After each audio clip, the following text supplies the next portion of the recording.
Hi friends, నేను మీ వెంకటేశ్వర రెడ్డి. మరి ఈ వీడియోలో తెలుగు భాషాంశాలను బేస్ చేసుకొని ఎస్పెషల్లీ ఈ వీడియోలో విభక్తి ప్రత్యయాలేంటి, ఆ ఎగ్జామ్ పాయింట్ ఆఫ్ వ్యూలో క్వశ్చన్స్ ఏ విధంగా ఇవ్వచ్చు అంటే ఏదైనా ఒక సెంటెన్స్ బేస్ చేసుకొని ఇచ్చినప్పుడు అక్కడ ఉన్నటువంటి విభక్తి ప్రత్యయం ఏంటి, లేదా విభక్తి ప్రత్యయాలు ఏంటి, ఈజీగా ఎలా గుర్తుపెట్టుకోవాలి, మొత్తం మీద క్లియర్ ఎక్స్ప్లెనేషన్ ఇచ్చాము. అదేవిధంగా ఔపవిభక్తికాలు అంటే ఏంటి, పారిభాషిక పదాలు ఏంటి, వచనాలు, కాలాలు, లింగాలు, దీని గురించి డీటెయిల్ ఎక్స్ప్లెనేషన్ మన ఈ వీడియోలో చూద్దాం ఫ్రెండ్స్. మరి వీడియో చివరి వరకు చూస్తే మీకు ఏ బిట్ అనేది మిస్ కాదు. అదేవిధంగా ఎస్జిటి ప్రిపేర్ అయ్యేటువంటి ఆస్పిరెంట్స్ను బేస్ చేసుకొని కంప్లీట్గా టెక్స్ట్ బుక్ బేస్ చేసుకొని క్లాస్ వైజ్గా లెసన్స్ వైజ్గా మీకు క్లాసెస్తో పాటు ఎగ్జామ్స్ కండక్ట్ చేస్తున్నాం ఫ్రెండ్స్. ఎస్పెషల్లీ ఎస్జిటి బేస్ చేసుకొని టెట్తో పాటు డిఎస్సి వరకు వ్యాలిడిటీ ఇస్తున్నాము. మీ ఫ్రీ టైంలో ఎప్పుడైనా క్లాస్ వినొచ్చు, మీ ఫ్రీ టైంలో ఎప్పుడైనా ఎగ్జామ్స్ రాసుకోవచ్చు. ప్రజెంట్ అయితే కేవలము 600 రూపీస్ ఆఫర్తో మాత్రమే రన్ అవుతుంది. విల్లింగ్ ఉన్న వాళ్ళు స్క్రీన్ మీద కనిపించేటువంటి నా వాట్సాప్ నెంబర్కి మెసేజ్ చేయగలరు. 8341949272 నా వాట్సాప్ నెంబర్ సేవ్ చేసుకోండి.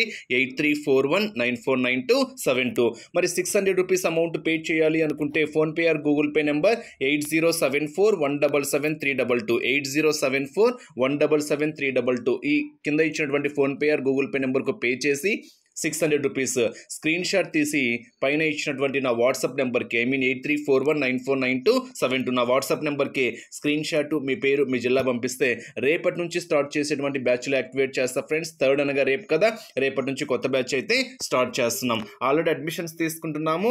రేపటి నుంచి మీకు షెడ్యూల్ ప్రకారం డే 1, డే 2, డే 3 అలా ప్రతిరోజు 3 or 4 సబ్జెక్ట్స్ ఉంటాయి. మీకు ఫ్రీ టైంలో ఎప్పుడైనా క్లాస్ వినొచ్చు, ఎప్పుడైనా ఎగ్జామ్ రాసుకోవచ్చు. 100% షెడ్యూల్ బేస్ చేసుకొని క్లాసెస్తో పాటు ఎగ్జామ్స్. ఇంకా ఆలస్యం చేయవద్దు, ఇప్పుడే జాయిన్ కాగలరు. ఇన్ కేస్ మీరు వీడియో తర్వాత అబ్జర్వ్ చేస్తున్నా అప్పుడు కూడా బ్యాచ్ ఉంటుంది ఫ్రెండ్స్, అప్పుడైనా నాకు వాట్సాప్ మెసేజ్ చేయగలరు.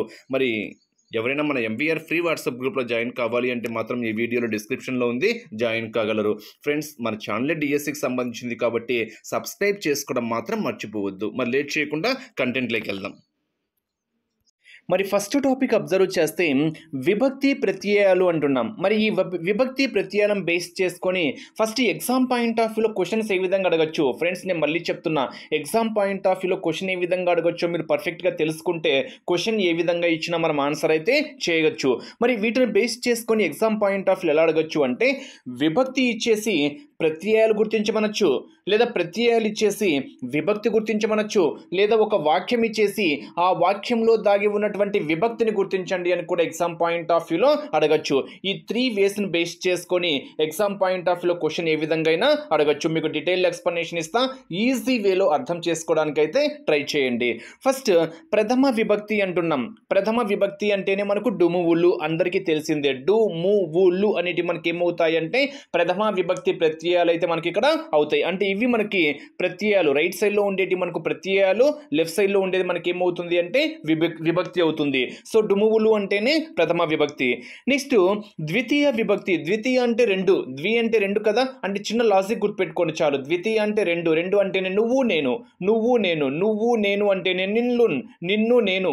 ఓకేనా, నిన్ను అంటే నువ్వు నేను అంటేనే నాన్ బేస్ చేసుకుంటే నిన్నులను గూర్చి గురించి మీకు ఈ ఫ్లో రావాలి ఫ్రెండ్స్. నేను మళ్ళీ చెప్తున్నా, ఆ ఫ్లో అనేది రావాలి. నిన్నులను గూర్చి గురించి అంటేనే మనకు ద్వితీయ విభక్తి. నిన్ను అంటే నిన్ను నన్ను అనేది, నిన్ను నన్ను అంటే 2 కాబట్టి 2 అంటే ద్వితీయ కాబట్టి ద్వితీయ విభక్తి అంటేనే నిన్ను నన్ను అంటే నిన్నులను గూర్చి గురించి.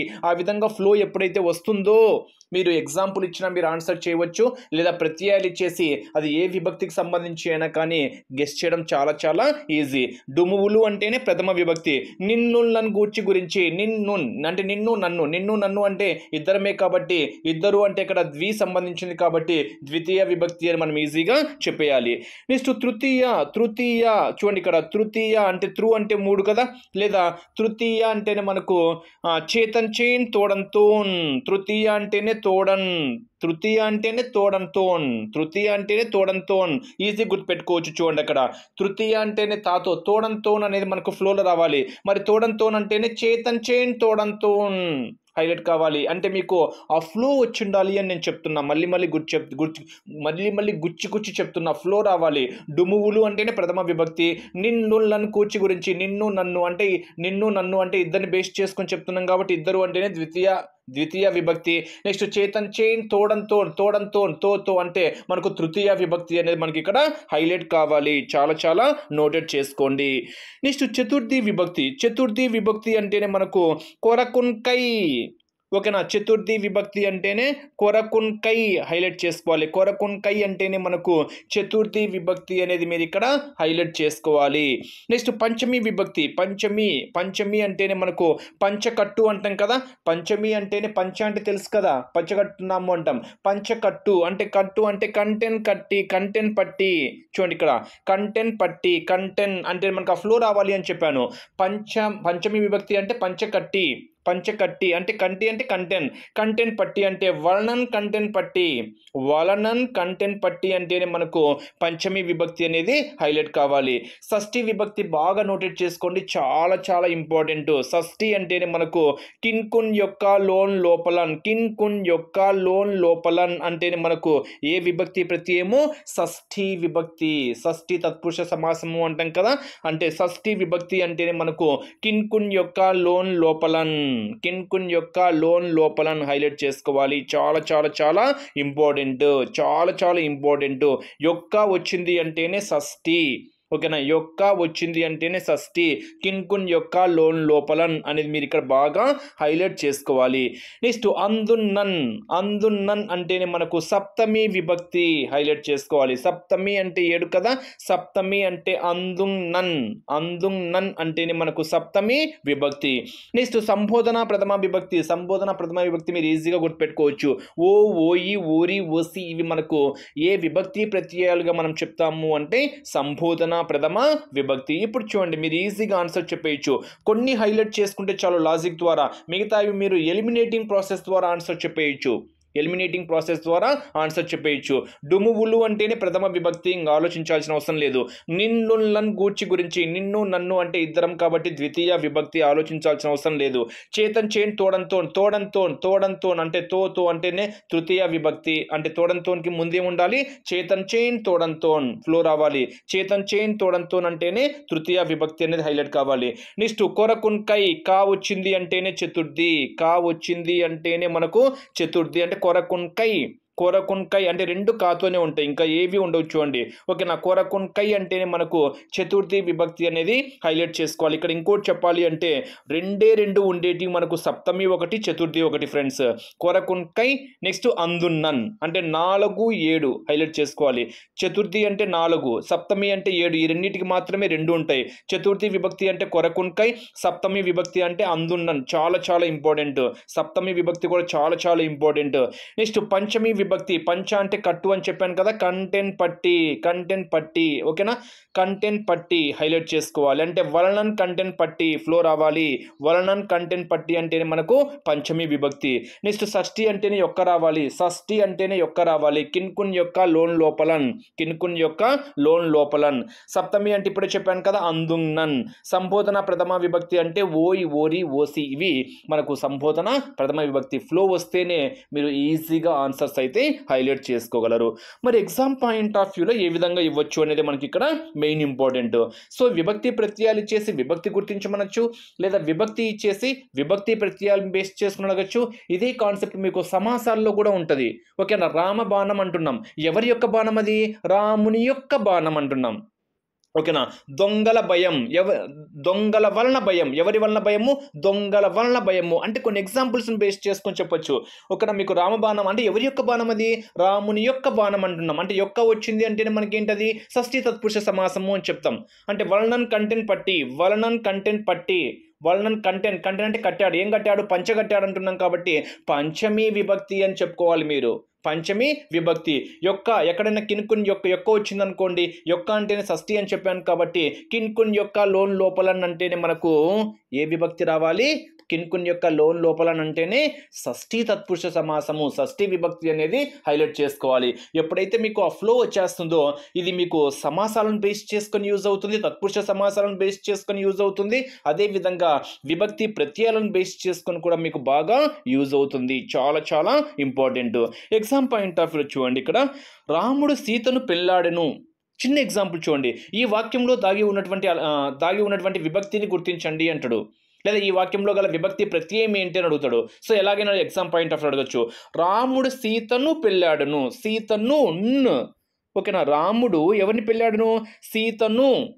రాముడు సీతను పెళ్ళాడను. సీతను అంటే నువ్వు వచ్చింది కాబట్టి నిన్ను నన్ను కూర్చి గురించి, నిన్ను అంటే నిన్ను నన్ను రెండు కాబట్టి ద్వితీయ విభక్తి అనే ఆన్సర్ పెట్టడమే. ఓకేనా. రాముడు సీతను పెళ్ళాడను అంటేనే ఈ విభక్తి, ఈ వాక్యంలో ఉన్నటువంటి విభక్తి ఏంటి అంటే ద్వితీయ విభక్తి. చూడండి మీరు ఈజీగా హైలైట్ చేసుకోవచ్చు. ఇంకా అలాంటివి ఎగ్జాంపుల్స్ ఏవైనా కావచ్చు. ఓకేనా. ఏవైనా. రావణుడు నేలను గూలెను. రావణుడు నేలను గూలెను. నేలను నువ్వు వచ్చింది కాబట్టి నిన్ను గూర్చి గురించి. రాముడు రావణుని సంహరించెను.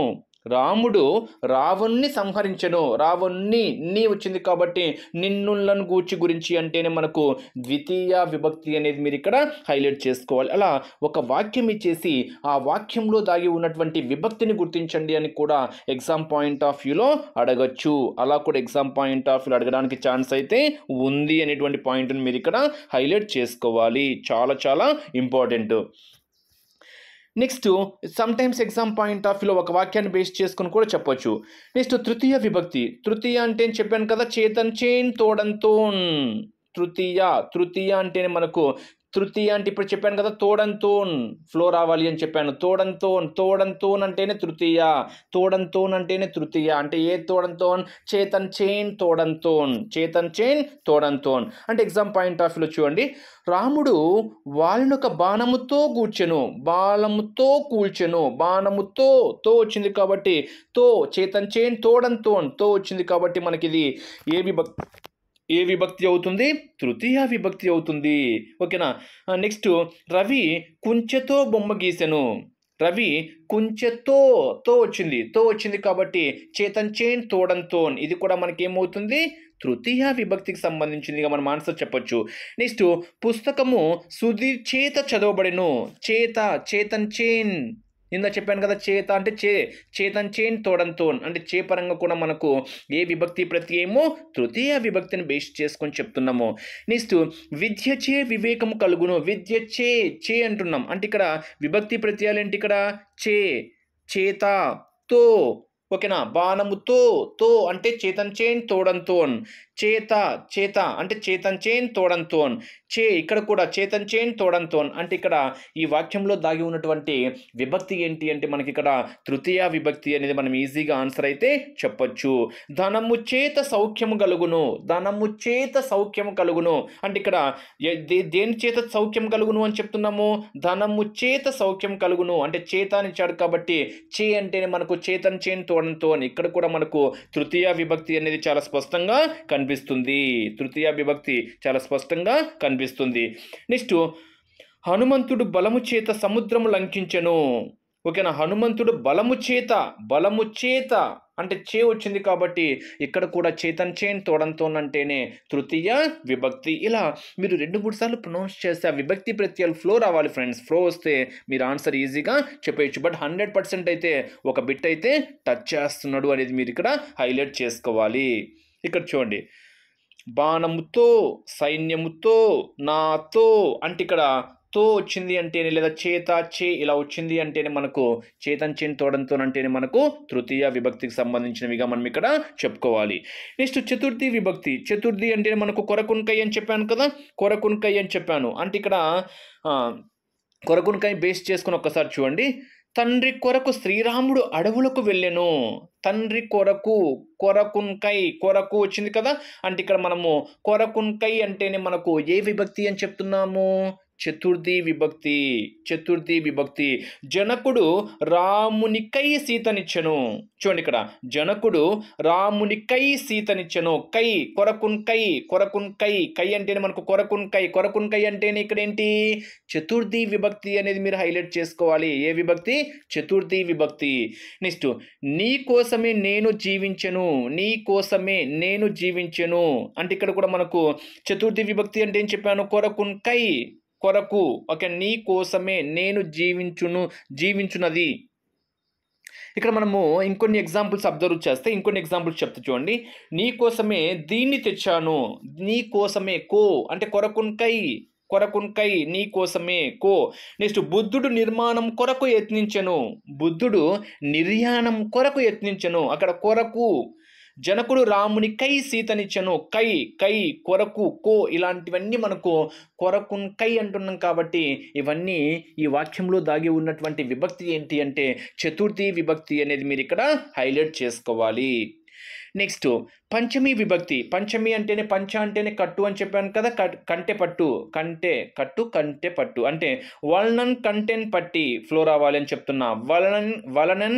వలనన్ కంటెంట్ పట్టి అంటేనే మనకు అది ఏ విభక్తి అంటే పంచమి విభక్తి. పంచమి విభక్తి హైలైట్ చేసుకోవాలి, చాలా చాలా చాలా ఇంపార్టెంట్ పాయింట్ అనమాట. ఇక్కడ చూడండి, దొంగల వలన భయం కలిగెను అంటే ఎవరి వలన భయం కలిగింది, ఇందాక ఎగ్జాంపుల్ చెప్పాను చూడండి, ఎవరి వలన భయం కలిగింది, దొంగ భయం. ఈ పదం ఇచ్చాడు దొంగ భయం, ఓకేనా. పదంలో సమాసాన్ని గుర్తించండి అంటాడు. అంటే దొంగల వలన భయం అంటే ఎవరి వలన భయము, దొంగల వలన. వలనన్ కంటెంట్ పట్టి, వలన వచ్చింది కాబట్టి వలనన్ కంటెంట్ పట్టి అంటే మనకు పంచమి కాబట్టి ఆన్సర్ పంచమి తత్పురుష సమాసము అని పెట్టేయడమే, ఓకేనా. అంటే ఎవరి వలన భయము, దొంగల వలన భయము. వలనన్ అంటేనే వలనన్ కంటెంట్ పట్టి అంటేనే మనకు పంచమి విభక్తి కాబట్టి పంచమి తత్పురుష సమాసము. అంటే ఆ విధంగా కూడా దొంగ భయం అనేది ఏ సమాసము అంటే పంచమి తత్పురుష సమాసం, మనం ఈజీగా చెప్పేయచ్చు అనమాట. దొంగ వలన భయం, వలన, ఓకేనా, వలన. నెక్స్ట్ పాపం వలన ఏవగింపు కలుగును. నెక్స్ట్ మైత్రుండు రాజ్యం వలన, దేని వలన, రాజ్యం వలన భ్రష్టుడయ్యాడు. ఇక్కడ వలన వచ్చింది అంటేనే వలనన్ కంటెంట్ పట్టి కాబట్టి మనకి ఇక్కడ ఏ విభక్తి కింద చెప్తున్నాము, పంచమి విభక్తి. పంచమి విభక్తి. ఇక్కడ ఎగ్జాంపుల్ చెప్పొచ్చు, రాముని కంటే గొప్పవాడు లేడు, రాముని కంటే గొప్పవాడు లేడు. కంటే వలనన్ కంటెంట్ పట్టి అని చెప్పాను కదా, కంటే అంటేనే మనకు అది ఏ విభక్తి, పంచమి విభక్తి అని చెప్పాను. హనుమంతుని కంటే గొప్పవాడు లేడు, హనుమంతుని కంటే, అక్కడ కూడా కంటే అంటేనే మనకు పంచమి విభక్తి, ఓకేనా. ఇప్పుడు కూడా చెప్పాను పాపం వలన ఇక్కడ దొంగల వలన భయం కలుగును, దొంగల వలన వచ్చింది అంటేనే వలనన్ కంటెంట్ పట్టి కాబట్టి అక్కడ కూడా మనకేంటి పంచమి విభక్తి. అంటే ఆ వాక్యంలో వలనన్ కంటెంట్ పట్టి అనేటువంటి విభక్తి ప్రత్యయాలు మనకు కనిపిస్తే ఆ వాక్యంలో ఉన్నటువంటి విభక్తి మనకి ఏమవుతుంది అంటే పంచమి విభక్తి. పంచమి విభక్తి హైలైట్ చేసుకోవాలి. ఇక్కడ కూర్చోండి, రాముని కంటే గుణవంతుడైన కొడుకు గలడే, రాముని కంటే గుణవంతుడైన కొడుకు గలడే. కంటే ఇప్పుడే చెప్పాను కదా, వలనన్ కంటెంట్ పట్టి అంటేనే మనకు అక్కడ పంచమి విభక్తి అనేది హైలైట్ చేసుకోవాలి. నీ కన్నా నేనే గొప్ప, కన్నా అంటే క అంటే కొరకున్కై, ఇక్కడ కూడా కన్నా అంటే కంటెంట్, ఇక్కడ మీరు హైలైట్ చేసుకోవాలి. కన్నా అంటే కంటెంట్ కాబట్టి వలనన్ కంటెంట్ పట్టి అంటే ఇక్కడ కూడా మనకు పంచమి విభక్తి ప్రత్యయం అనేది ఇక్కడ మీరు హైలైట్ చేసుకోవాలి. అక్కడ క్వశ్చన్ బేస్ చేసుకొని మీరు ఒకసారి అబ్జర్వ్ చేస్తే మీరే ఈజీగా ఆన్సర్ అయితే చెప్పొచ్చు. నెక్స్ట్, నీవు వచ్చుట బట్టి ధన్యుడనైతిని లేదా జ్ఞానము బట్టి ముక్తుడగు. జ్ఞానము బట్టి అంటే ఇక్కడ వట్టి, ఇక్కడ చూడండి, జ్ఞానము బట్టి ముక్తుడగు అంటే జ్ఞానము బట్టి అంటే ఒట్టి, పట్టి, ఓకేనా. వట్టి పట్టి అంటాం కదా, పట్టి అంటేనే వలనన్ కంటెంట్ పట్టి అంటేనే మనకు అక్కడ ఏమొస్తుంది పంచమి విభక్తి. ఆ విధంగా మీరు ఈజీగా చెప్పేయచ్చు అనమాట. నెక్స్ట్ షష్ఠి తత్పురుష సమాసము అంటే షష్ఠి విభక్తి ప్రత్యయాల పరంగా మనం అబ్జర్వ్ చేస్తే కిన్కున్ యొక్క లోన్ లోపలన్ అంటేనే మనకు షష్ఠి విభక్తి అనేది మనకు స్పష్టంగా అర్థం కావాలి. చాలా చాలా చాలా ఇంపార్టెంట్, మీరు హైలైట్ చేసుకోవాల్సినటువంటి అవసరం చాలా చాలా ఉంది. ఎగ్జాంపుల్స్ కూడా మీరు చాలా చెప్పచ్చు. కిన్కున్ యొక్క లోపలన్. శ్రీకృష్ణుని భార్యలలో సత్యభామ మిక్కిలి ఆత్మాభిమానం కలది. భార్యలలో లో వచ్చింది అంటే లో అంటేనే మనకు కిన్కున్ యొక్క లోపలన్ అని చెప్తాం కదా. లో అంటేనే మనకు షష్ఠి తత్పురుష సమాసము, ఓకేనా, షష్ఠి తత్పురుష సమాసము.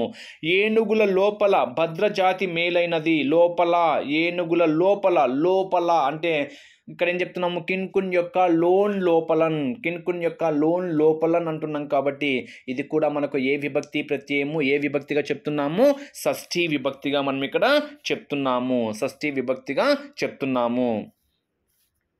యొక్క కిన్కున్ యొక్క లోన్ లోపల హైలైట్ చేసుకోవాలి. నెక్స్ట్ సప్తమి విభక్తి. సప్తమి విభక్తి అంటేనే మనకు అందుం నన్ హైలైట్ చేసుకోవాలి. ఓకేనా, అందుం నన్. అందు అంటే ఇక్కడ చూడండి, ఘటమందు జలమున్నది. ఘటమందు, మందులో అందు. ఓకేనా, ఘటమందు జలమున్నది అంటే అందు. అందు అంటేనే మనకు అందుం నన్ అంటేనే మనకి ఇక్కడ సప్తమి విభక్తి హైలైట్ చేసుకోవాలి. ఏమవుతుంది అది? సప్తమి విభక్తి హైలైట్ చేసుకోవాల్సినటువంటి ఒక మోస్ట్ ఇంపార్టెంట్ పాయింట్గా మనం ఇక్కడ చెప్పుకోవచ్చు. అన్నిటి యందు భగవంతుడున్నాడు.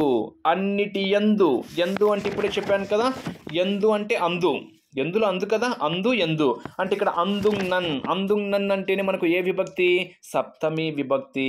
సప్తమి విభక్తి అంటే ఇక్కడ అందుం నన్ వచ్చింది అంటేనే మనకు ఏ విభక్తి ప్రత్యయాలుగా మనం ఇవి చెప్తున్నామో సప్తమి విభక్తి హైలైట్ చేసుకోవాల్సినటువంటి అవసరము ఎంతైనా ఉంది.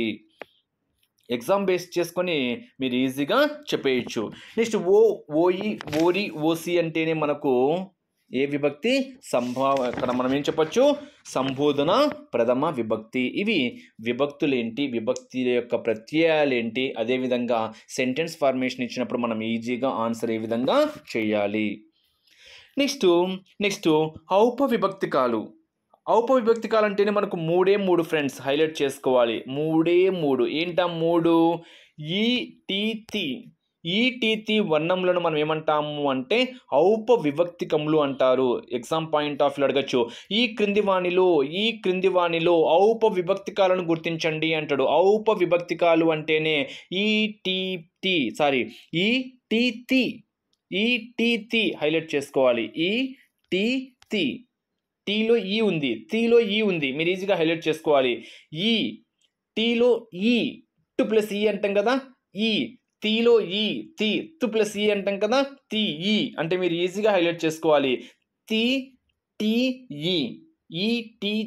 వీటిని మనం ఏమంటాము అంటే ఔష విభక్తికములు అంటారు. మీరు చాలా ఇంపార్టెంట్ హైలైట్ చేసుకోవాలి. ఎగ్జామ్ పాయింట్ ఆఫ్ వ్యూలో కూడా అడగచ్చు. కాబట్టి విభక్తిని ఆధారంగా చేసుకొని కొన్ని శబ్దముల్లో చివర ఆగమునుగాను ఆదేశంగాను కొన్నిసార్లు రెండు విధములుగా ఈ వర్ణములు వచ్చి చేరును. ఎగ్జాంపుల్స్ చూస్తే మీకు చాలా స్పష్టంగా అర్థమవుతుంది. ఇక్కడ చూడండి, ఊరు ప్లస్ ఈ, ఊరిని. చూడండి, ఊరు ప్లస్ ఈ, ఊరిని. రు ప్లస్ ఈ అంటే రీ అంటాం కదా, ఊరిని. నెక్స్ట్ కాలు ప్లస్ ఈ, కాలిని. ఇల్లు ప్లస్ ఈ, లీ అవుతుంది కదా, కాలిని. నెక్స్ట్ అన్నిటిని, అన్నీ ప్లస్ టీ ఆగమం, అన్నీ ప్లస్ టీ, అన్నిటిని. నెక్స్ట్ ఏరు ప్లస్ టీ ఆదేశము, ఏరు ప్లస్ టీ, ఏటిని హైలైట్ చేసుకోవాలి. ఏటిని, ఇవన్నీ మనకు ఎగ్జాంపుల్గా చెప్పుకోవచ్చు. పగటిని, పగలు ప్లస్ ని, ఈ పగటిని లేదా పగలిటిని, ఇలా రెండు విధాలుగా కూడా మనం ఇక్కడ చెప్పుకోవచ్చు. అంటే ఇక్కడ ఓవరాల్గా ఔష విభక్తికములు అంటేనే మనకు, ఔప విభక్తికములు అంటేనే మనకు మూడు. ఏంటవి? ఈ మూడింటిని మనం ఏమంటాము అంటే ఔప విభక్తికములు అంటారు అనేది మీరు ఇక్కడ హైలైట్ చేసుకోండి. చాలా ఇంపార్టెంట్. నెక్స్ట్ లింగాలు. మరి ఇక్కడ లింగాలు అంటేనే మనకు తెలిసిందే. సో లింగాలు అంటేనే మనకు మూడు ఉన్నాయి. ఓకేనా? ఏంటి? మహద్వాచకము, మహతీవాచకము, అమద్వాచకము. ఓకేనా? అమహద్వాచకము. ఈ మూడింటిని మీరు హైలైట్ చేసుకోవాలి. ఎగ్జామ్ పాయింట్ ఆఫ్ వ్యూ అడగచ్చు. ఈ క్రింది వాణిలో మహతీ వాచకాన్ని గుర్తించండి అంటాడు. ఈ క్రింది వాణిలో మహతీ వాచకాన్ని గుర్తించండి అంటాడు. అప్పుడు మీకు అది ఎగ్జాంపుల్ ఏంటో తెలిస్తే కానీ మీరు ఆన్సర్ చెప్పలేరు, లేకపోతే అక్కడ ఆన్సర్ అయితే మీరు చెప్పలేరు. ఫస్ట్ గురించి ఒక్కసారి అబ్జర్వ్ చేద్దాం. ఇక్కడ లింగాలను బేస్ చేసుకొని అబ్జర్వ్ చేస్తే స్త్రీలింగము పుంలింగము అంటాం కదా, అలా స్త్రీ పురుష భేదములను తెలుపునవే మనకి ఏమవుతాయి అంటే లింగములు అవుతాయి.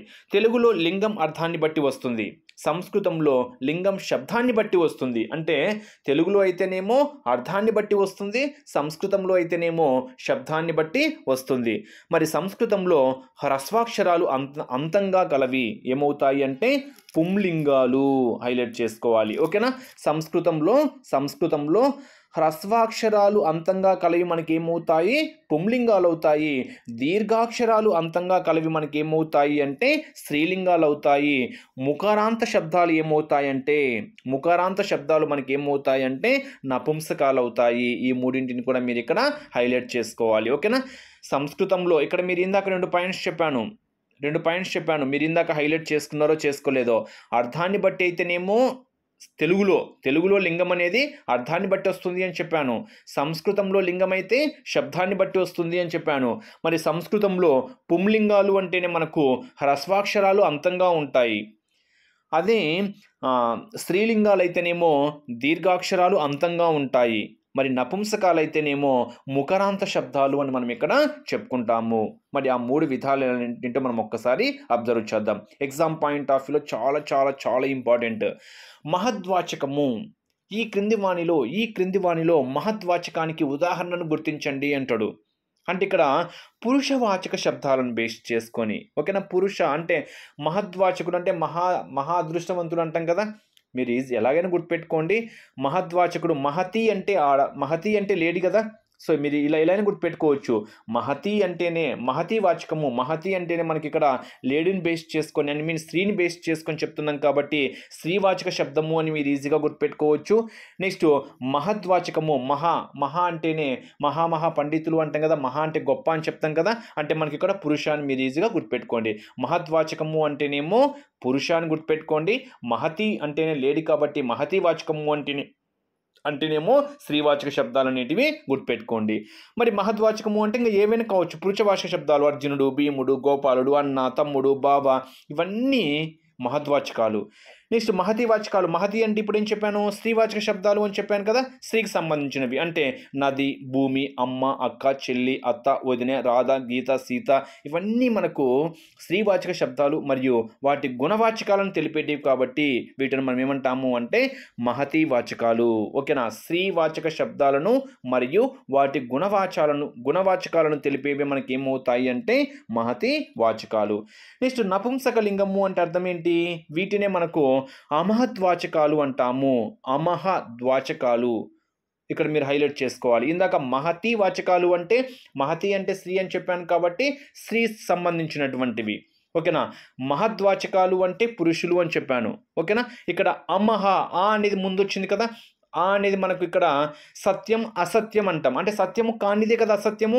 ఇక్కడ ఆ మహద్వాచకము అంటే వచ్చింది కాబట్టి అంటే స్త్రీ కాదు, పురుషుని బేస్ చేసుకొని కాదు అని చెప్తున్నాం. అంటే ఇక్కడ వీటిని మనకు నపుంసకము అంటే మనకి ఇక్కడ ఏమని చెప్తున్నాము?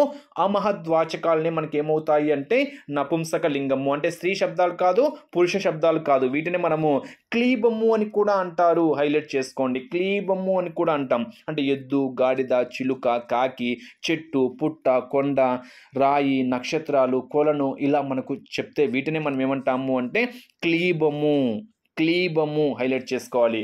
అమహద్వాచకాలు హైలైట్ చేసుకోవాలి ఫ్రెండ్స్. చాలా చాలా ఇంపార్టెంట్ పాయింట్స్. నెక్స్ట్ వచనాలు. మరి వచనాలు అంటేనే మనము ఏకవచనము, బహువచనము అంటాం కదా. వాటిని బేస్ చేసుకుని ఒక్కసారి మనం అబ్జర్వ్ చేస్తే వచనం అనగా చెప్పబడినది అని అర్థం. మరి వచనాలు సంఖ్యను తెలియచేస్తాయి, అంతే కదా. సంఖ్యను తెలియచేస్తాయి అంటే ఒకటిని బేస్ చేసుకుని మనము ఒకటి అంటాము. అంటే సింపుల్గా ఒకటా, అవి రెండా, లేదా అనేకంగా ఉన్నాయి అనేది మనకు అది సంఖ్యని బేస్ చేసుకుని మనకు స్పష్టంగా చెప్పొచ్చు. వచనాలు అంటేనే మనకు దేన్ని బేస్ చేసుకొని ఉంటాయి అని చెప్తున్నాం. ఇక్కడ సంఖ్యను బేస్ చేసుకొని ఉంటాయి అని మనం చాలా స్పష్టంగా చెప్పొచ్చు అనమాట. నెక్స్ట్ తెలుగు భాషలో వచనాలు 2, ఏకవచనము, బహువచనము. అదే సంస్కృతంలో అయితే 3, ఏకవచనము, ద్వివచనము, బహువచనము. మరి ఏకవచనము అంటే తెలుసు కదా, ఒక వస్తువుని తెలియజేసేది. పెన్నులు అంటే చాలా, పెన్ను అంటే ఒక పెన్నే.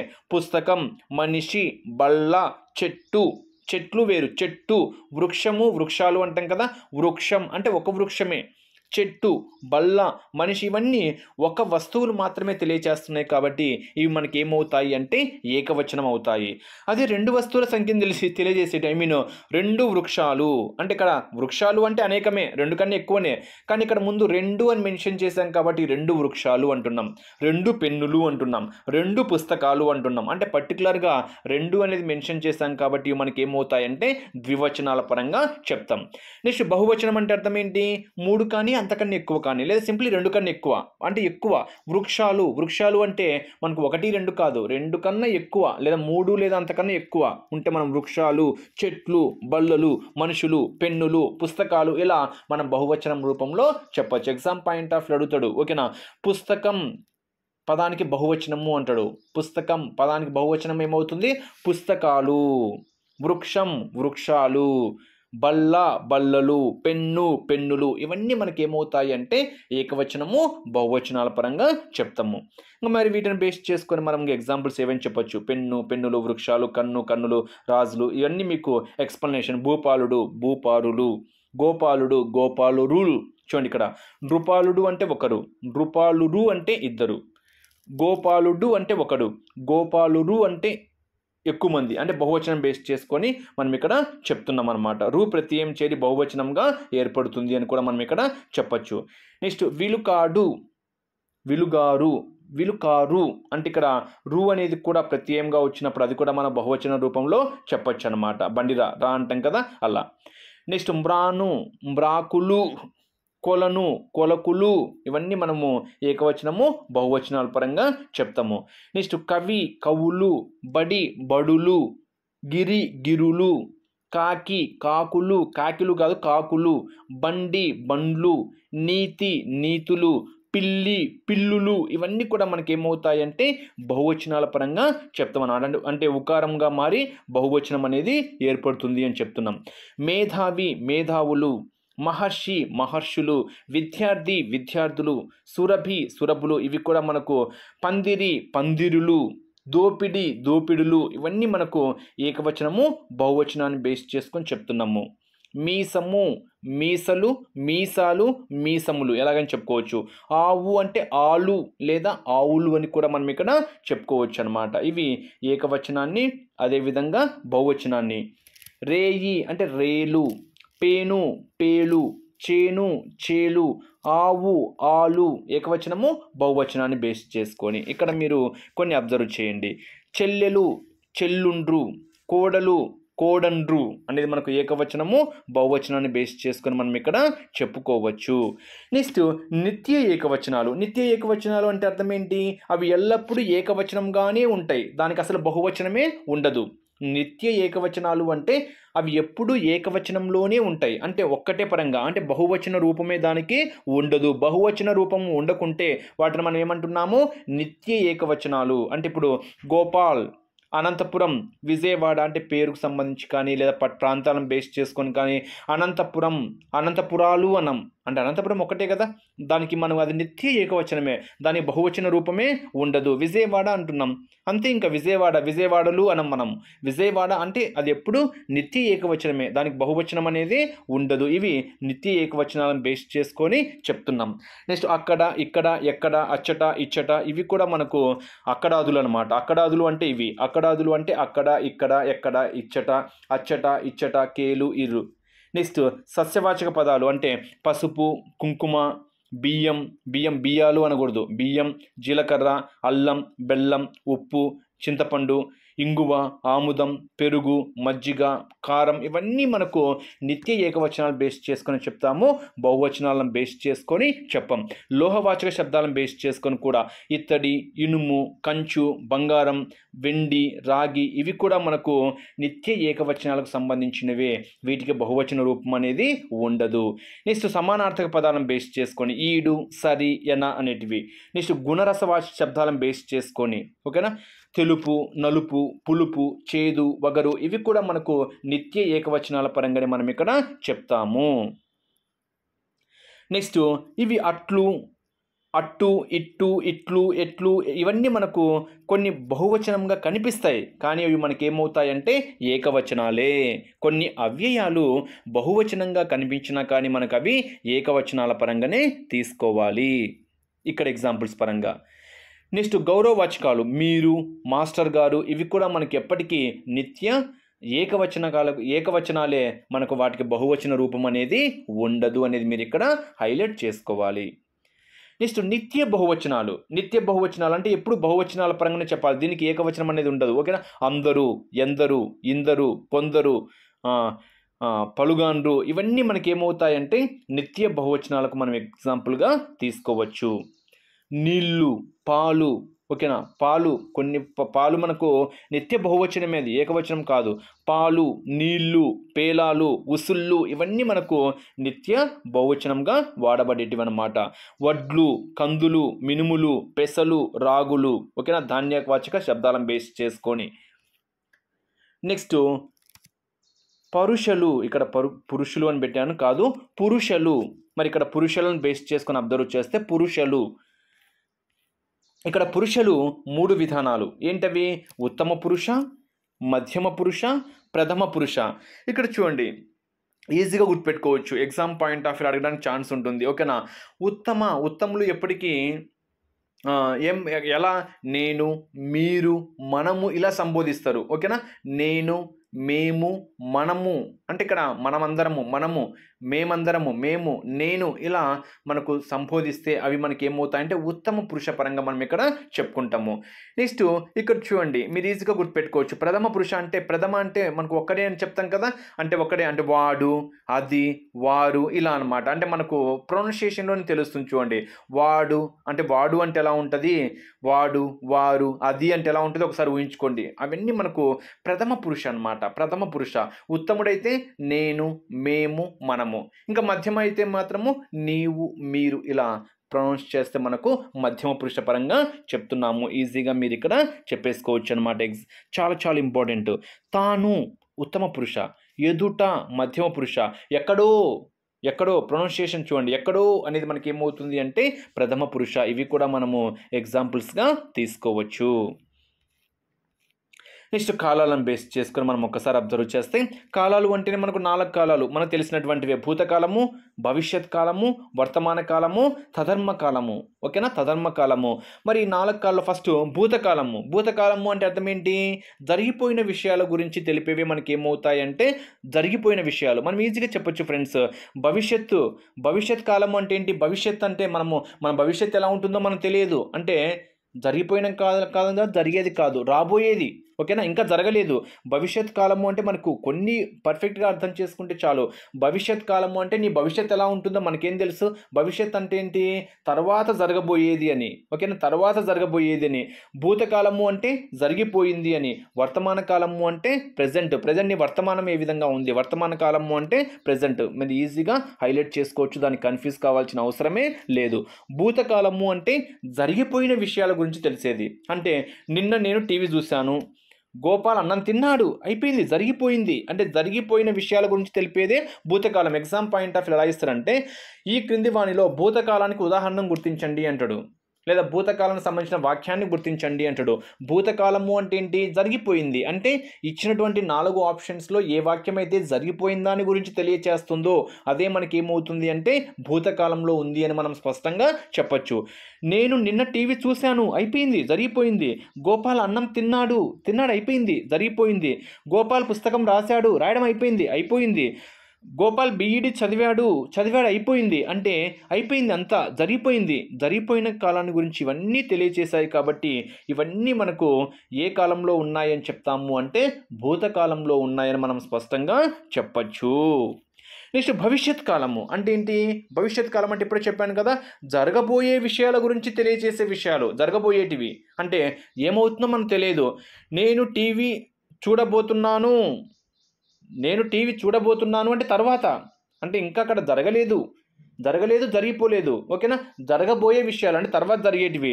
నేను అన్నం తినబోతున్నాను అంటే ఇంకా తినలేదు, నేను తినబోతున్నాను అని చెప్తున్నాము. రేపు ఏం జరుగుతుందో అంటే ఇక్కడ ఏంటంటే భవిష్యత్తులో తర్వాత జరిగేది ఏది, దాన్ని బేస్ చేసుకుని ఉండేటువంటి వాక్యం. భవిష్యత్ అంటేనే మనకు తర్వాత ఏం జరుగుతుందో, నీకు ఉద్యోగం రావచ్చేమో అంటే అక్కడ మనకు భవిష్యత్తును బేస్ చేసుకొని చెప్తున్నాము. అంటే జరగబోయే విషయాల గురించి తెలియజేసేటువంటి వాక్యం అంటేనే మనకు భవిష్యత్ కాలాన్ని తెలియజేస్తుందని మనం ఇక్కడ హైలైట్ చేసుకోవాలి. నెక్స్ట్ వర్తమానము అంటే జరుగుతున్న విషయాలు, అంటే ప్రెజెంట్ జరుగుతుంది. నేను చదువుతున్నాను అంటే జరుగుతుంది, ప్రాసెస్ జరుగుతుంది అనమాట. నేను అన్నం తింటున్నాను అంటే తింటున్నాడు, అంటే ప్రాసెస్ జరుగుతుంటే ప్రజెంట్ జరుగుతున్న విషయం అనమాట. గోపాల్ బీఈడి చదువుతున్నాడు, గోపాల్ పుస్తకం రాస్తున్నాడు, సీత పాట పాడుతుంది అంటే సీత పాట పాడింది, అయిపోయింది, అది భూతకాలము, ఓకేనా. సీత పాట పాడింది అయిపోయింది. సీత పాట పాడుతున్నది అంటే ప్రాసెస్ జరుగుతుంది అంటే వర్తమానము. సీత పాట పాడబోతోంది. ఓకేనా? పాడబోతుంది అంటే మనకి ఇక్కడ ఇంకా జరగలేదన్నమాట. అలా మనము భూతకాలము, భవిష్యత్ కాలము, వర్తమాన కాలం. వర్తమానము అంటే జరుగుతున్న విషయాలను బేస్ చేసుకొని చెప్పేది. భవిష్యత్ అంటే జరగబోయే విషయాలను బేస్ చేసుకొని చెప్పేది.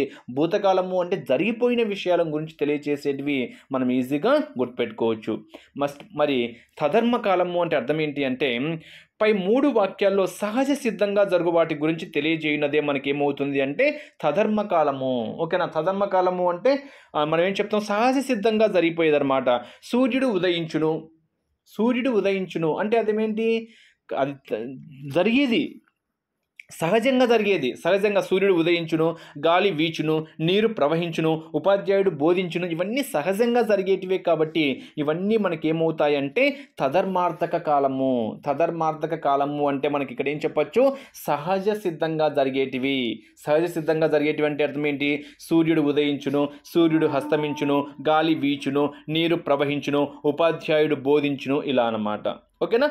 నెక్స్ట్ ఇప్పుడు చూడండి, సూర్యుడు ఉదయిస్తాడు భవిష్యత్ కాలము, సూర్యుడు ఉదయించును తదర్మ కాలము, సూర్యుడు ఉదయిస్తున్నాడు వర్తమాన కాలము, సూర్యుడు ఉదయించాడు భూతకాలము. ఇక్కడ మీరు ఒకదాన్ని బేస్ చేసుకొని 4కి ఎగ్జామ్.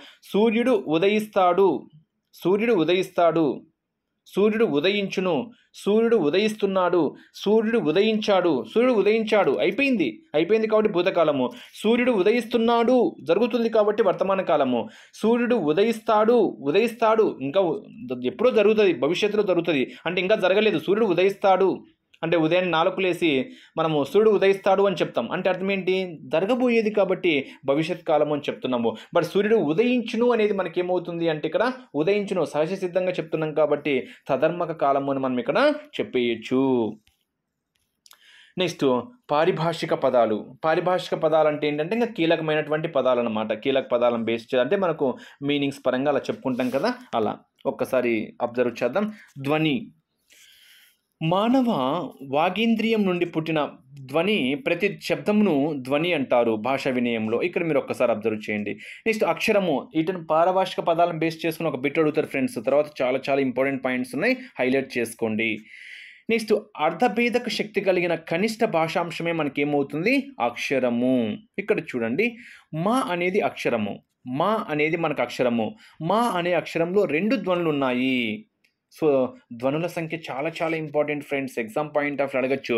మ్ ప్లస్ ఆ మనకేమవుతుంది, మ్ ప్లస్ ఆ మనకేమవుతుంది అంటే మా అవుతుంది. మ్ ప్లస్ ఆ అయితే మా అవుతుంది. మ్ ప్లస్ ఈ అయితే మీ అవుతుంది. మ్ ప్లస్ ఏ అయితే మే అవుతుంది. ఈ విధంగా మనం ఈజీగా చెప్పచ్చు. పా పు ప్లస్ ఆ పా అవుతుంది. వా ఉవ్వు ప్లస్ ఆ అంటాం. అంటే ఇక్కడ ఒకే అంటే ఇక్కడ అక్షరంలో 2 ధ్వనులు ఉన్నాయి చూడండి, మ్ ఆ అని చెప్తున్నాము. ఇక్కడ మీరు ఈజీగా హైలైట్ చేసుకోవాలి. మా అనేది ఒక అక్షరము, మా అనేది ఒక అక్షరమే. హ అంటాము ఒక అక్షరమే. అయితే అక్కడ 2 ధ్వనులు ఉన్నాయి. ఏంటవి, హు ప్లస్ ఆ, హు ప్లస్ హ అంటాం. మనం ఈజీగా చెప్పేయచ్చు అనమాట. నెక్స్ట్ హ్రస్వాక్షములు ఎగ్జామ్ పాయింట్. ఇవి మీకు హచ్చులు హల్లు గురించి చెప్పేటప్పుడు చాలా స్పష్టంగా చెప్పాను. ఇక్కడ జస్ట్ పదాల గురించి చెప్తున్నాం కాబట్టి ఇక్కడ కూడా జస్ట్ మీకు బ్రీఫ్ ఎక్స్ప్లెనేషన్ అయితే వస్తుంది. ఆ, ఈ, ఉ, రు, లు, ఏ, ఓ ఇవి మనకి ఏమవుతాయి అంటే హ్రస్వాక్షులు. హైలైట్ చేసుకోవాలి. హ్రస్వాక్షులు అంటే ఏకమాత్ర కాలంలో పలికేటివి, ఏకకాల పాత్రంలో పలికేటివి మనకి ఏమవుతాయంటే హ్రస్వాక్షులు. అచ్చులు అంటున్నాం. అచ్చులు మనకి ఇక్కడ మనకు హ్రస్వాక్షులు అంటే ఆ, ఈ, ఉ. దీర్ఘం లేనిది, దీర్ఘం ఉన్నాయనుకోండి దీర్ఘాక్షులు అంటాం. ఇక్కడ చూడండి అచ్చులు అని ఉంది, హ్రస్వాక్షులు, దీర్ఘాక్షులు. అచ్చులే పరంగానే మనం చెప్తున్నాం. దీర్ఘం అంటే దీర్ఘం కదా, దీర్ఘం పరంగా చెప్తున్నాం. ఆ, ఈ, ఊ, రు, లు, ఏ, ఓ అంటే ద్విమాత్ర కాలంలో పలుకుతున్నాము. మనం ఈజీగా చెప్పేయచ్చు ఫ్రెండ్స్. అచ్చులు మనకి ఇక్కడ ఏం చెప్తున్నాము, అచ్చుల్లో మనం 2 చెప్తున్నాము. హ్రస్వాక్షులు, హ్రస్వ ప్లస్ అచ్చులు హ్రస్వాక్షులు అంటాం కదా, హ్రస్వ అచ్చులు. నెక్స్ట్ ఇంకోటి ఏంటి, దీర్ఘ అచ్చులు. దీర్ఘ అచ్చులు అంటే అచ్చులలోనే దీర్ఘంగా పలిగేటివి. అంటే ఆ, ఈ, ఊ, రు, ఏ, ఓ దీర్ఘంగా పలుకుతున్నాం కాబట్టి అచ్చులే ఇవన్నీ. బట్ దీర్ఘంగా పలుకుతున్నాం కాబట్టి వీటిని ఏమంటున్నాము, దీర్ఘాచ్చులు. ఇవి అచ్చులే అన్నీ. ఓకేనా, దీర్ఘంగా పలకటం లేదు.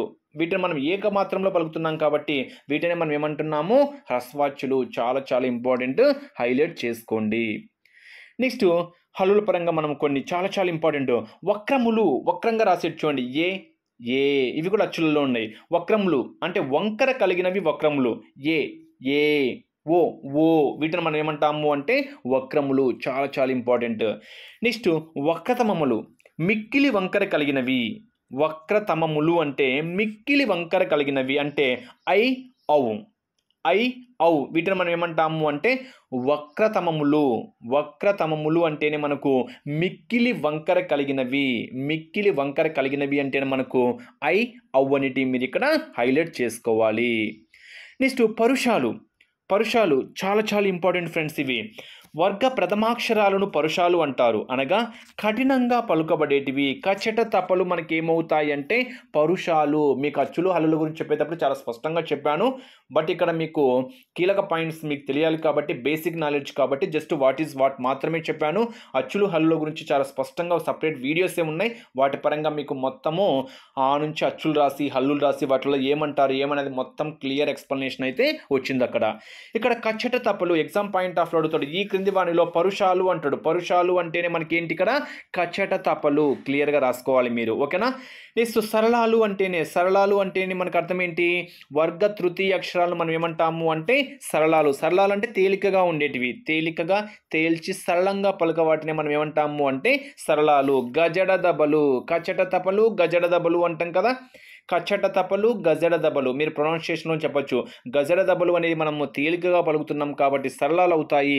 కచ్చట తపలు అనేటివి కఠినంగా పలుకుతున్నాం కాబట్టి మనకి ఏమవుతాయి, పరుషాలు. అంటే పరుషాలు అంటే కఠినంగా పలికేటివి, పరుషాలు అంటేనే కఠినంగా పలికేటివి, సరళాలు అంటే తేలికగా పలికేటివి. కచ్చట తపలు గజడ దబలు హైలైట్ చేసుకోండి. నెక్స్ట్ అంతస్తాలు. అంతస్తాలు అంటే మనకి ఇక్కడ యా రా లావా, యా రా లా అలా వా వీటిని మనం ఏమంటాము అంటే అంతస్తాలు. చాలా చాలా ఇంపార్టెంట్ ఫ్రెండ్స్. నెక్స్ట్ ఊష్మాలు ఎగ్జామ్ పాయింట్ ఆఫ్ వ్యూ ఎక్కువగా అడిగేటివి. ఊష్మాలు అంటే ష స ష హ వీటిని మనం ఏమంటున్నాము అంటే ఊష్మాలు. చాలా చాలా important, exam point of view అడగడానికి ఛాన్స్ ఉండేటువంటి బిట్ హైలైట్ చేసుకోండి. నెక్స్ట్ ధ్వని పుట్టే ప్రదేశాన్ని మనం ఏమంటాము స్థానం అంటాం. నెక్స్ట్ వాగేంద్రియంలో కదలిక కలిగినవి మనకి ఏమవుతాయంటే కరణాలు. జస్ట్ బేసిక్స్ ఇక్కడ మీకు డీటెయిల్ ఎక్స్ప్లెనేషన్ వచ్చినాయి.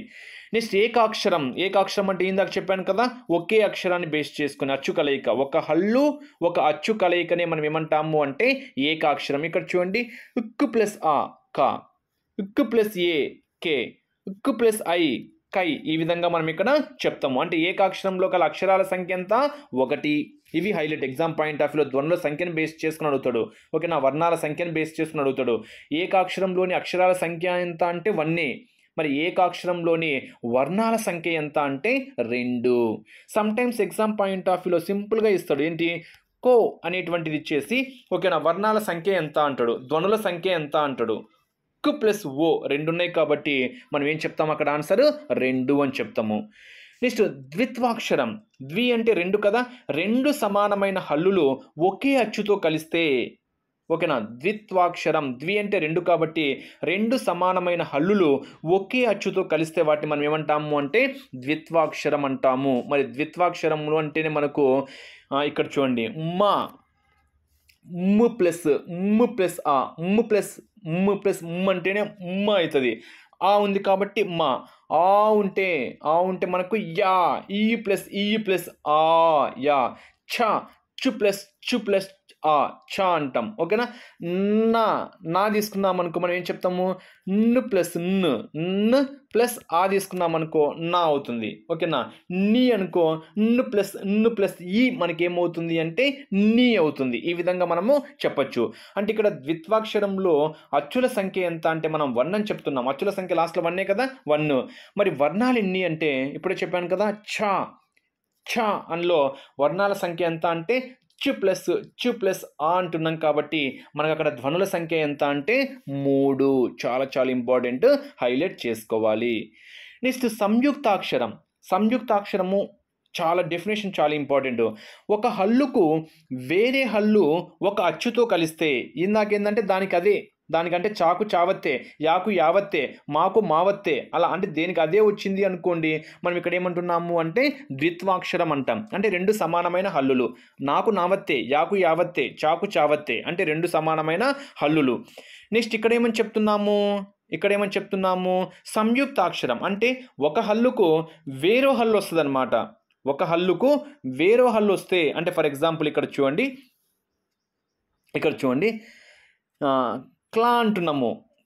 క్ ప్లస్ ల్ ప్లస్ ఆ క్లా, మనం పొడకడం నుంచి చూడండి క్లా క్లా కుల్లా అంటే దీర్ఘం లేదు కాబట్టి ఆ పెట్టాలి, దీర్ఘం ఉంటే ఆ పెట్టాలి, ఓకేనా. గుడి ఉంటే ఈ పెట్టాలి, ఇంకా అవన్నీ మనకు తెలిసినవి, ఓకేనా. ఉక్కు ప్లస్ ల్ ప్లస్ ఆ అంటే ఇక్కడ మనకు రెండు వేరు హల్లులు ఒక అచ్చుతో కలిసినాయి కాబట్టి వీటిని మనం ఏమంటున్నాము అంటే సంయుక్తాక్షరము. ఎగ్జామ్ పాయింట్ ఆఫ్ వ్యూ చూడు, ఈ కింది వాటిలో సంయుక్తాక్షరాన్ని గుర్తించండి అంటాడు, ఓకేనా. గ్ ప్లస్ న్ ప్లస్ ఆ గ్ న్ జ్ఞ ఆ దీర్ఘం మామూలుగా ఆలో ఉంది కాబట్టి అది ఆ. మ్ ప్లస్ ఈ ప్లస్ మ్యా, ఓకేనా. ర్మ రుమ్ ప్లస్ మా, చూడండి ఇక్కడ ర్మ అర్మ అంటున్నాం అనుకోండి, అర్మ అంటే ర్మ ర్ ప్లస్ మ్ ప్లస్ ఆ ర్మ అవుతుంది, ఓకేనా. ఈజీగా చెప్పేయచ్చు. ఈ విధంగా మీరు ఒక్కసారి అబ్జర్వ్ చేయండి. నెక్స్ట్ సంక్లిష్ట అక్షరం అంటే మూడు కానీ అంతకంటే ఎక్కువ కానీ హల్లులు, ఓకేనా. ఇక్కడ ఏం చెప్పాను, రెండు హల్లులు ఉంటేనేమో ద్విత్వాక్షరము అని చెప్పాను, అంటే దానికి అదే. నెక్స్ట్ ఒక హల్లు వేరొక హల్లు అయితేనేమో సంయుక్తాక్షరము అని చెప్పాను. రెండు కన్నా ఎక్కువ అయితేనేమో మనకి ఏం చెప్తున్నాము అంటే సంక్లిష్టాక్షరము హైలైట్ చేసుకోవాలి. సంక్లిష్టాక్షరము అంటేనే మనకి ఇక్కడ చూడండి క్ష్మి, ఎగ్జామ్ పాయింట్ ఆఫ్ వ్యూ అడగడానికి ఛాన్స్ ఉంది. క్ష్మి ఉక్ ప్లస్ ష్ ప్లస్ మ్ ప్లస్ ఈ క్ష్మి. ప్రొనౌన్సియేషన్ చూడండి, క్ కావత్తు కనిపిస్తుంది, షా ఉంది, మా ఉంది, ఈ క్ష్మి కాబట్టి ఈ. ఇక్కడ చూడండి క్వా క్ ప్లస్ త్ ప్లస్ ఉవ్ ప్లస్ ఆ, అక్కడ ఉన్నటువంటి వర్ణాల సంఖ్య ఎంత అంటే 4. ఎగ్జామ్ పాయింట్ ఆఫ్ వ్యూ అడగడానికి ఛాన్స్ ఉండేటువంటి బిట్ అనమాట. సంక్లిష్ట అక్షరంలోని వర్ణాల సంఖ్య కనీసం ఎన్ని ఉండాలి, 4 ఉండాలి అనేది మీరు ఇక్కడ హైలైట్ చేసుకోవాలి.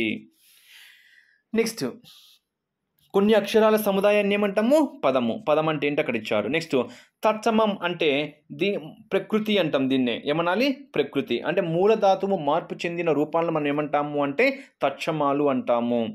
రామ్హ రాముడు ఇలా అన్నమాట. నెక్స్ట్ తద్భవం అంటే వికృతి హైలైట్ చేసుకోవాలి.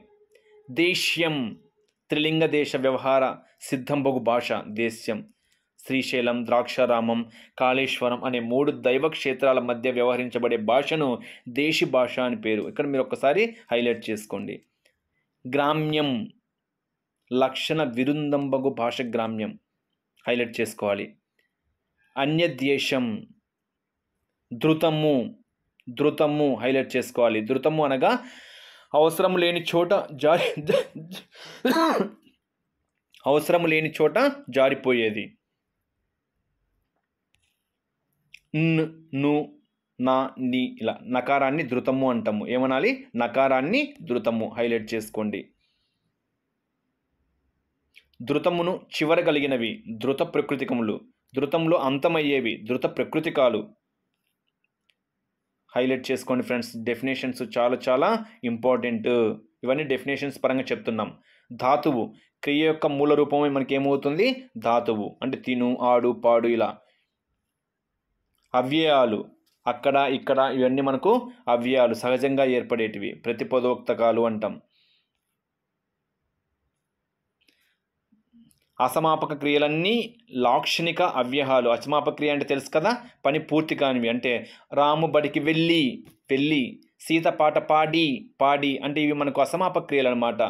అదే వెళ్ళెను, వచ్చెను అవన్నీ మనకు వచ్చాడు, ఇవన్నీ మనకి ఏమవుతాయి సమాపక క్రియ, అంటే జరిగిపోయిన దాని గురించి తెలియజేస్తుంది కాబట్టి హైలైట్ చేసుకోవాలి.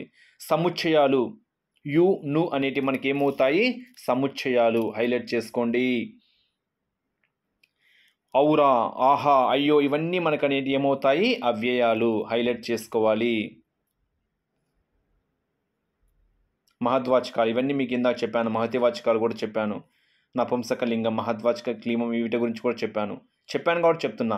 సంధి పరభాష మీకు తెలిసిందే, సవర్ణ దీర్ఘ సంధి, ఆదేశము, యనాదేశ సంధి ఇవన్నీ మీకు సంధుల గురించి చెప్పేటప్పుడు చెప్పింటాం. ఎడాగమ సంధి, రుగాగమ సంధి, ఉత్వ సంధి, వైకల్పికము, ఇత్వ సంధిని బేస్ చేసుకొని బహుళకము, ఆదేశ సరళము, ఇవి అంటే డెఫినేషన్స్ అన్నమాట. ఇవన్నీ ద్విరుక్తటకార, ద్విరుక్తము, ఆమ్రేడితము, ఇవన్నీ మీకు సందుల్లో క్లియర్గా చెప్పాను. ఆమ్రేడితం ఓహో ప్లస్ ఓహో, ఓహోహో, ఇవన్నీ చెప్పాను కదా ఇప్పుడే. సంశ్లేష అవన్నీ క్లియర్గా చెప్పాను. సమాసాల గురించి మీకు తెలిసినవి, పూర్వపదము, పరపదము, రెండవది లఘు గురువులు మీకు తెలిసినవి. ఛందస్సులో మీకు క్లియర్గా లఘువులు గురువులు కూడా చాలా స్పష్టంగా వచ్చాయి. ఇవి మనకు కొన్ని పరభాషిక పదాల గురించి మనం ఇక్కడ ఎక్స్ప్లెనేషన్ పరంగా చెప్పచ్చు.